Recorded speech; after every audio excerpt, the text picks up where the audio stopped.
All right, viewers, the top focus is the US delegation landing in Pakistan. That's something we have been reporting continuously on. It is JD Vanson team which has landed in Pakistan. That Pak touchdown has happened. On the other side, we have the Iranian team, the Iranian delegation, which is already present in Pakistan. Any time now, that crucial dialogue, the dialogue which the world is waiting for, is going to take place. We have obviously both the visuals on your side. We have JD Vance obviously arriving, and we also have the Iranian delegation which is there present on the ground. The latest coming in at this point of time. Both the delegations are there on, when it comes to Pakistan. And as you can see on your screens, a touchdown has happened. The talks, though, slightly delayed but not derailed. Negotiations expected later in the afternoon. But what is very, very significant that there will be no direct US-Iran negotiation. It's going to be an indirect sort of negotiations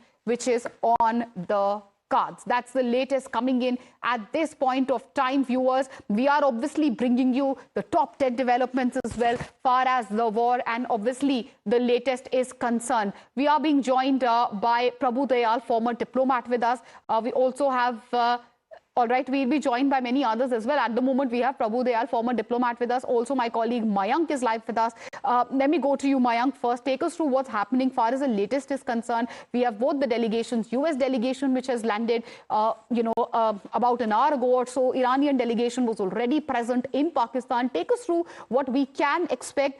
Negotiation talks delayed, not derailed, but end of the day, it is going to be an indirect sort of negotiation. How do these indirect negotiations play out, and what can we practically expect from these talks? So let me begin by describing the kind of delegation, the leadership which is part of the delegation. And right from the Vice President J.D. Vance and Witkoff, who is a special representative there, and a specialist Jared. And from the Iran side, and it's also, there are other people also along with Vice President of the US. And 70 big numbers of people who are part of the delegation which has come from Iran, right from the speaker to the foreign affairs minister from that side, and also people from monetary policies, which is like bank and all. They have also are part of the Iran delegation.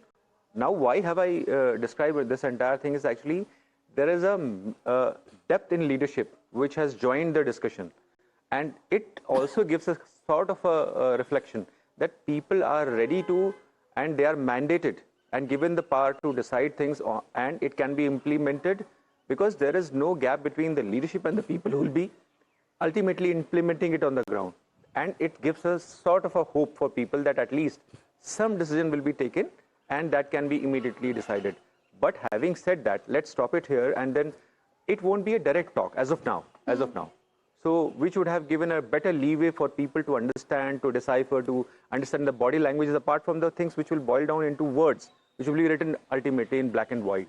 So it gives a major reason and there, when people meet in person, not only the leaders talk, there are other members of the group who talk, they communicate, they listen to other people, they derive out of it, and then accordingly certain kind of negotiations take place, and it can be, exchanges are done, and some sort of a calibration is done. And what's going to happen next? You are right, Mayank. What is going to happen next? How is this going to play out? We have all the scoops, viewers, and obviously we are bringing you the fastest updates. Big breaking news coming in. Iranian delegation is going to meet the Pakistan Prime Minister, viewers. That's the latest which is coming in. In fact, they have already met, the army chief. They have already met Munir. Next meeting is going to be with Sharif. Again, as my colleague Mayank was also emphasizing, that these are Iranian, obviously, media-led outlets which are also putting out this information, and we have all the updates coming in. The talks are going to happen very, very shortly.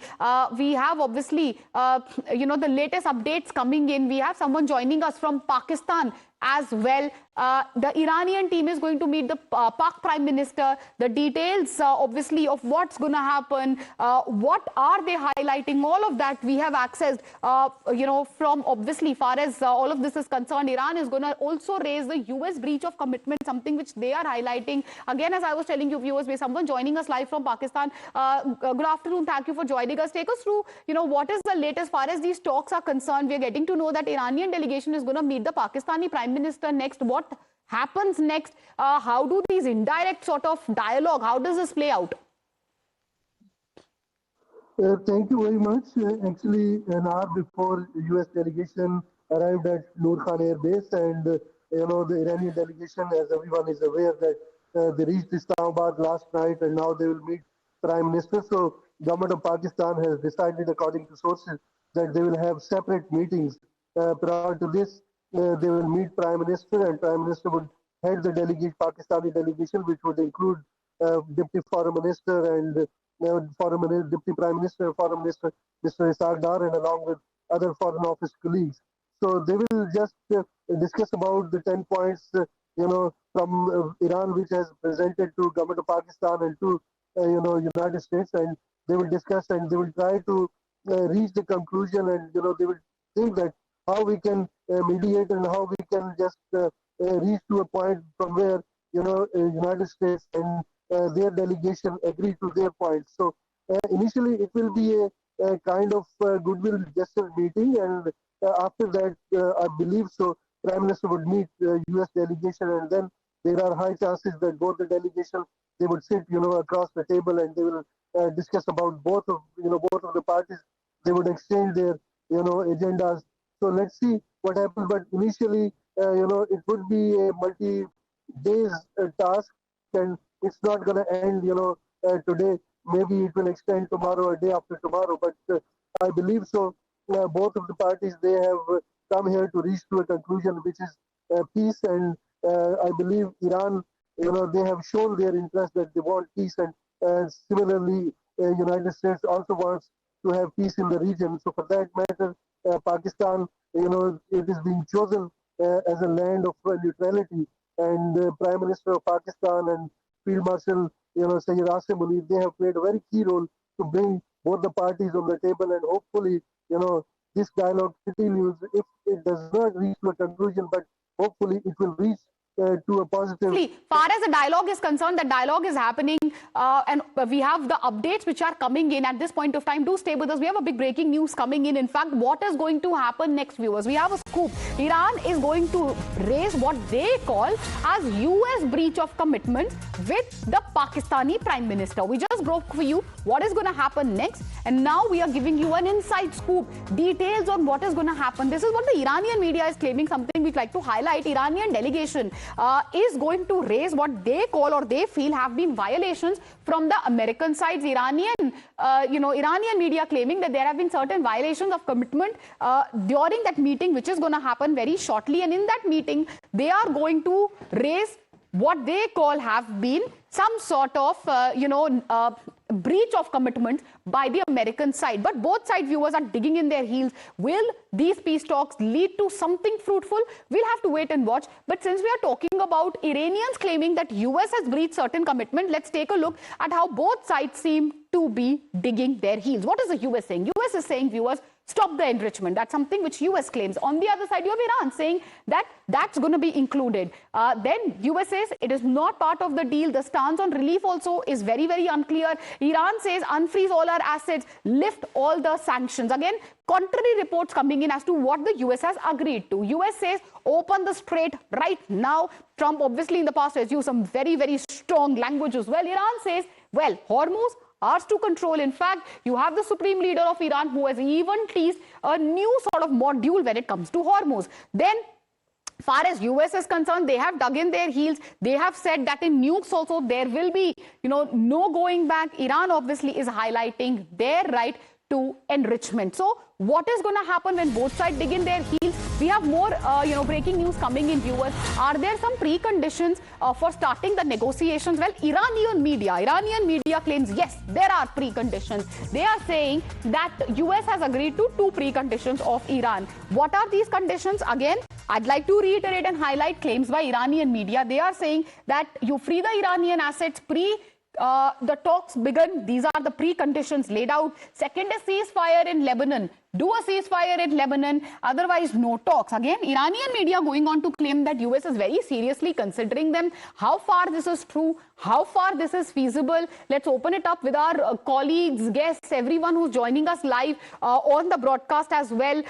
Freeing the Iranian assets, a ceasefire in Lebanon, these are amongst the preconditions for starting the negotiation. United States has informed Pakistan as a mediator that it has, again, claims by the Iranian media, is ready to meet these preconditions. Let's open it up. Let me go across to one of my colleagues who will take us through how feasible they are. Is it even possible to meet these preconditions? We are being joined by my colleague Mayank. Mayank, apologies, I had to interrupt you earlier. Let's talk about the preconditions which Iranian media claims that US has agreed to. What are these preconditions and how feasible do you think it is for the US to agree to these preconditions? Because till now there is no official word or even any word, from the side of the US regarding these preconditions which Iranian media is highlighting.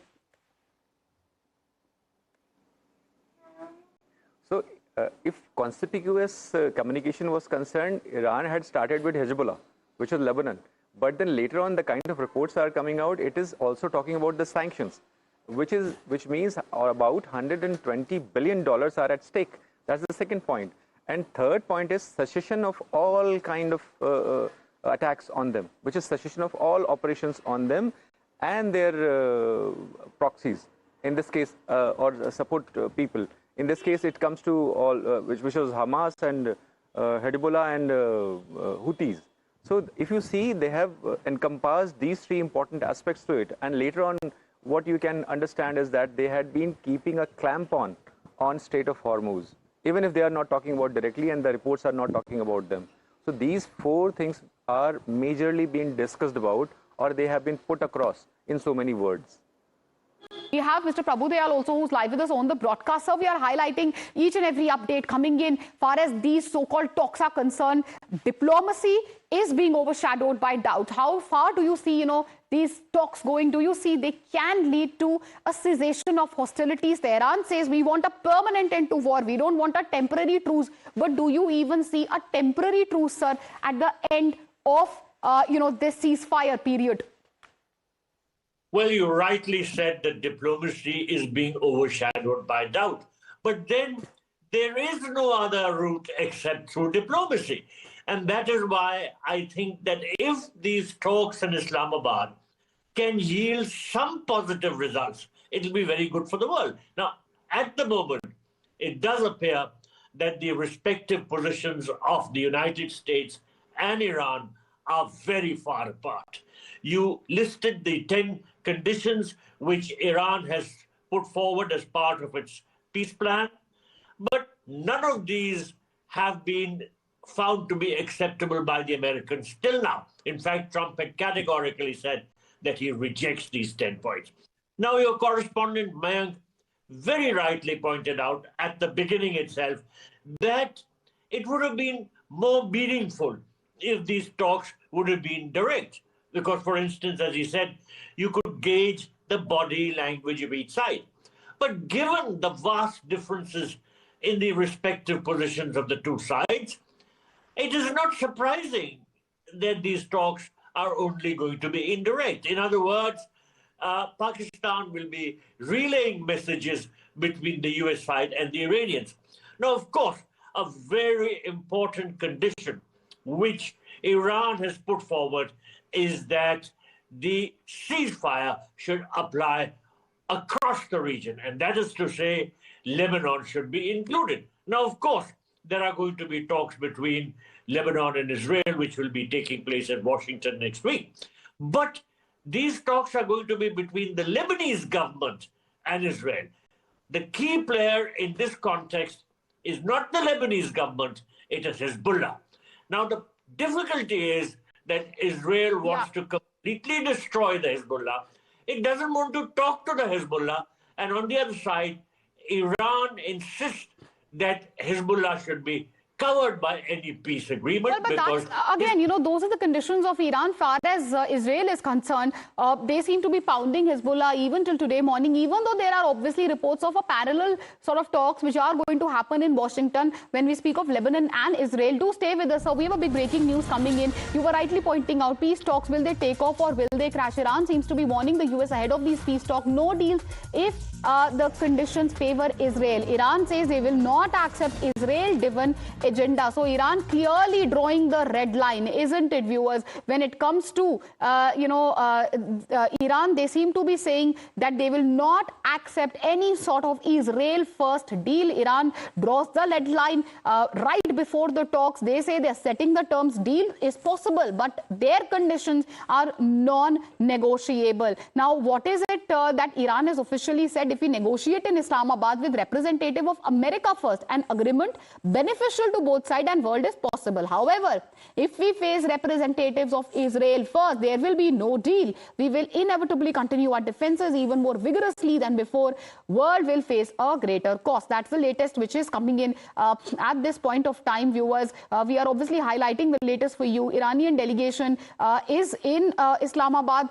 They have arrived at the Pak PM office also, as we are telling you, and we have such a big breaking news coming in of Iran, setting the terms, Iran drawing the red line. What exactly did Iran say, viewers? Let's take a look. We have that exact post. It will give you an idea as to how Iran is drawing the red line. If we negotiate in Islamabad with representatives of America first, an agreement beneficial to both sides and also the world is probable. However, if we face representatives of Israel first, there will be no deal. We will inevitably continue our defenses even more vigorously than before, and the world is going to be facing greater cost. So that is the red line which is being drawn by Iran. We obviously have my colleagues and also the guests with us. Dr. Prabhutyal, if I could come to you. And all right, before that, I believe my colleague Mayank is continuing to be live with us. Mayank, first of all, take us through the statement which has been made by Iran. Seems like there are certain non-negotiables for Iran. Iran drawing the red line. What can we expect next? Because Iran has made it clear they are not interested at all in an Israel first sort of agreement. So interestingly, if you see at such a high stake negotiation which is taking place or which is about to take place, people had already started making their pushes clear. And in this case, it also can be interpreted as part of that exercise only, that they are trying to nudge or rather constrict or make space for oneself, that they can make the other side clear, at least these are the no-go areas, and these are the areas on which we are ready to at least negotiate or calibrate to that extent. This is also, or this can be also as interpreted as part of that if anything which is about US, Iran is ready to accept. But if it is only about Israel first, as the term has been used, it is not, it is sort of a no-go area, and you have put it as red line or red zone in that case. So posturing has been taking place, and I think it will continue up till the time there is something which comes out in black and white from both sides, or at least some statements come out from that side. Till that, this dilemma or communication which is unclear will keep coming out from every side. So keep watching, and then there'll be more other things, as we had been already reporting everything. No Israel first, Iran drawing the red line, setting the agenda right before the talks. What are the sticking points, viewers? Let's take a look as well, because again, when a red line is drawn, there is obviously a question mark whether talks will work or not. Very quickly, I'll take you through, the sticking points, both sides. A red line, hard line being drawn. US says Iran must abandon the nuclear program. Iran says, well, that's not going to happen. Zero uranium enrichment. Iran says, no, that is our right. We'll continue with it. US saying, curb the ballistic missile program. Iran says that's not going to happen. Release Iran's blocked assets. Who has agreed to what? We'll have to wait and watch. End support to the proxies. They say sanctions must be lifted, and obviously there should be no attacks on Lebanon. Strait of Hormuz, reopen it. Iran says no, that is under our control. In fact, they've also been teasing a new sort of Strait of Hormuz. So Iran, obviously, far as Iran is concerned, they are setting and drawing the red line, viewer, something which we told you. Even, in the middle of these talks, or right before the talks are going to happen, Iran says that we are going to set our agenda. We don't want an Israel first sort of deal. Okay, we have some more breaking news coming in as far as, latest developments are concerned. Let's take a look at the breaking news. What's happening on the ground? Iranian delegation, viewers, has already reached the Pak PM office. That's the latest coming in at this point of time. Fastest updates, quickest updates only on Times Now. We are bringing you each and every update far as the latest developments are concerned. The Iranian delegation is at the Pak PM's office. What happens next? We will keep bringing you each and every update. We told you the conditions set by Iran, what is happening, all the inside scoops, our non-stop coverage of all the ground reports. It's going to continue. With that, we are going to slip into a short commercial break. Will the talks actually lead to a lasting ceasefire? What happens next? Each and every update, inside details and scoop from what is happening far as the dialogue between the US and Iran is concerned. We'll bring you the fastest and every update first on Times Now. As of now, slipping into a short commercial break.